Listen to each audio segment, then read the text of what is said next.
back to our channel. So today in this video we are going to discuss about how to create smooth transitions in VN for TikTok.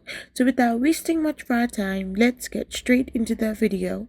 So if you want to create smooth transitions in VN for TikTok, all you gotta do is simply go to VN editor.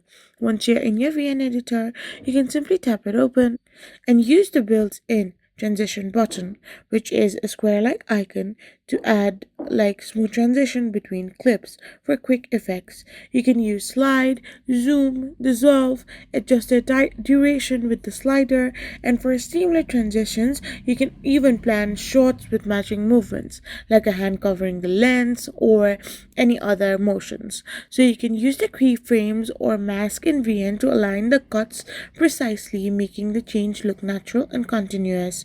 So if you gotta do this, then you will be able to create smooth transitions in VN for TikTok. I hope you found this video helpful, so don't forget to hit that subscribe button and do give us a thumbs up. We will be back again with more informative videos. Thank you for watching.